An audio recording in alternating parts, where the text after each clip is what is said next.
4, 3, 2, 1, 0.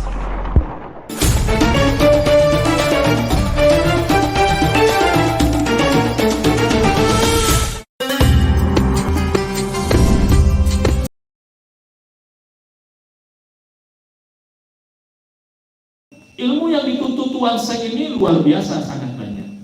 Tapi sebanyak-banyaknya ilmu yang kita juga tuntut harus ada prioritas, ya, yang menjadi ilmu apa yang paling penting harus kita pelajari. Karena kata sahabat Nabi Salman Al-Farisi, beliau mengatakan al ilmu katsirun wal umru qasirun. Ilmu itu sangat banyak, sedangkan umur sangat singkat. Maka kata Salman Al-Farisi, fahud minal ilmi ma tahtaju ilaihi fi amri dini. Maka ambillah ilmu yang paling dibutuhkan dalam urusan agamamu.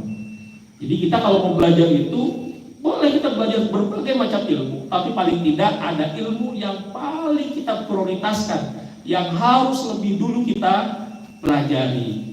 Dan kata Salman itu ilmu yang paling dibutuhkan dalam urusan agama. Dan berbicara tentang agama kita rukunnya ada 3. Arkanuddin itu ada 3. Salah satunya itu Islam, iman, ihsan. Maka ketika kita belajar ilmu harus mencakup ketiga rukun agama ini. Maka Islam ketika diaplikasikan dia menjadi ilmu fikih, iman ketika diaplikasikan menjadi ilmu tauhid, maka ihsan ketika diaplikasikan menjadi ilmu tasawuf.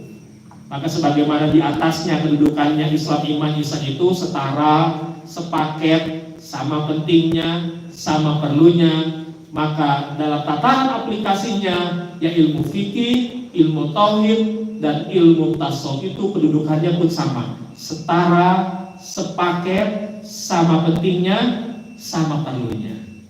Jadi 3-tiganya itu adalah ilmu yang paling wajib untuk kita pelajari. Dan alhamdulillah ya, kita paling tidak mendapatkan kesempatan itu. Walaupun setiap orang startnya beda-beda. Ada orang yang mungkin ya dia belajar ilmu fikihnya, bahkan sudah begitu matangnya, pesantren bertahun-tahun, belajar kepada gurunya, kepada kiainya, belajar fikih, ya. Bahkan biasanya kalau di pesantren umum itu belajar fikih juga belajar tauhid. Tapi ternyata gurunya itu bukanlah ahli tasawuf, bukan pengamal tasawuf. Maka setelah dia keluar dari pesantren, bahkan dia kemudian dia mengajar, sudah digurukan oleh masyarakatnya, dianggap sebagai ustadz, dianggap sebagai kiai, tetap saja dia harus melengkapi kekurangannya belajar ilmu tasawuf.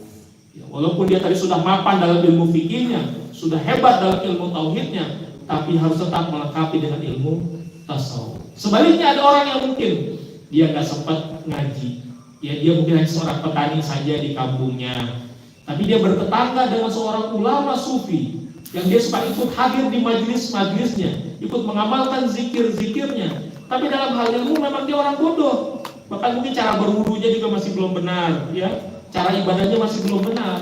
Tapi dengan sebab dia menghadiri majelis-majelis zikir yang sang ulama sufi tersebut, maka sudah sedemikian bersihlah hatinya, yang kemudian sudah muncullah akhlak-akhlak yang bagus di dalam dirinya.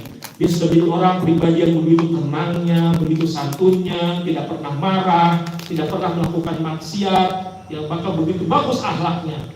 Berarti dia sudah mempunyai makom-makom derajat-derajat dalam ilmu tasawuf. Tapi tetap saja dia harus tetap melengkapi kekurangan dengan belajar ilmu fikih. Jadi begitu, tergantung kesempatannya.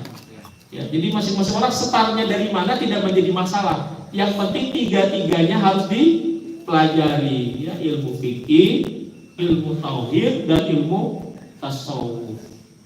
Dan ilmu tasawuf itu sebenarnya, ya, kalau secara teoritis mungkin orang menganggap wah ini ilmu tingkat tinggi, ini ilmu yang mungkin bukannya kapasitas kita.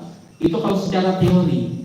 Tapi secara praktek ilmu tasawuf itu ilmu tentang berzikir kepada Allah Subhanahu wa Ta'ala.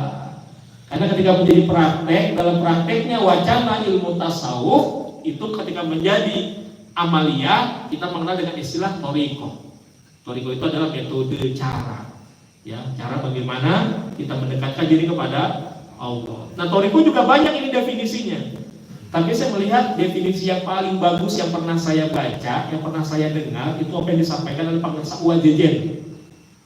Beliau mengucapkannya dalam bahasa Indonesia, tapi saya menganggap dari berbagai buku-buku terjemahan tentang definisi Thoriqah, ini definisi terbaik. Kata Pak Sakwa Jejen, beliau mengatakan yang disebut dengan Thoriqah itu adalah metode, jalan, cara mendekatkan diri kepada Allah dengan membersihkan segala penyakit-penyakit hati dan meningkatkan kualitas ibadah agar bisa wusul kepada Allah. Berarti dari definisi yang disampaikan beliau, kata kuncinya ada dua. Thoriqah itu adalah metode pertama apa? Metode membersihkan qalbu dari penyakit hati. Yang kedua, metode meningkatkan kualitas ibadah. Yang goalnya dua-duanya wusul kepada Allah. Nah, ternyata definisi yang beliau sampaikan ini, yang pernah saya dengar ini sesuai juga dengan hasil bahsul masail Jamiah Ahli Thoriqah Muktabar An-Nahdiyah. Ketika ditanya tentang apa dasar hukum mengamalkan Thoriqah, maka ada dua jawaban dalam hasil bahsul masail tersebut. Jadi apa hukum mengamalkan Thoriqah, apa hukum mengambil talqin zikir?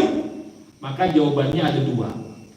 Pertama, dikatakan jika niatnya dalam rangka meningkatkan kualitas ibadah, yang tadinya kita malas ibadah, yang tadinya ketika ibadah masih susah untuk khusyuk, maka ketika diniatkan untuk meningkatkan kualitas ibadah, maka hukum mengamalkan Thoriqah adalah sunnah. Tapi ketika kemudian niat mengambil Thoriqah adalah dalam rangka membersihkan diri kita dari berbagai penyakit-penyakit hati, maka hukum mengambil Thoriqah adalah fardu ain. Jadi ada dua jawaban. Loh, kenapa membersihkan penyakit hati itu menjadi hukumnya fardu ain? Karena Nabi mengatakan la yadkhulul jannata man kana fi qalbihi misqalu dzarratin min kibrin. Jadi la yadkhulul jannata man kana fi qalbihi misqalu dzarratin min kibrin. Tidak akan masuk surga seseorang yang di dalam hatinya ada kesombongan walau hanya sebesar dzarrah. Jadi bayangkan, memiliki kesombongan walaupun hanya sebesar zarah saja, sebesar atom saja, kata Nabi bisa menjadi sebab tidak masuk ke dalam surga. Nah, kalau istilah nggak masuk ke dalam surga ini jangan istilahkan apa-apa aja masuk surga, jangan emperan surga, nggak ada emperannya surga, ya. Pilihannya cuma dua, kalau nggak masuk surga artinya masuk neraka. Pilihan cuma dua. Kalau kita kan gini, nggak masuk rumah, palingan minimal di halamannya, minimal di emperannya. Tapi kalau bahasa Nabi layan hulul jannata, nggak masuk surga bukan diartikan berarti di emperan surga nih, bukan begitu. Kalau nggak masuk surga artinya neraka. Bayangkan, walaupun hanya punya kesombongan sebesar zarah. Nah, dalam diri kita kira-kira kita punya kesombongan doang, ya, atau punya teman-temannya juga? Kayaknya dua-duanya deh. Tadi kesombongan aja walaupun sebesar zarah nih, satu aja kesombongan sebesar zarah bisa menyebabkan nggak masuk surga. Padahal penyakit hati teman-temannya banyak, gak cuma sombong. Ada iri, ada dengki, ada pelit, ada kikir, macam-macam ya.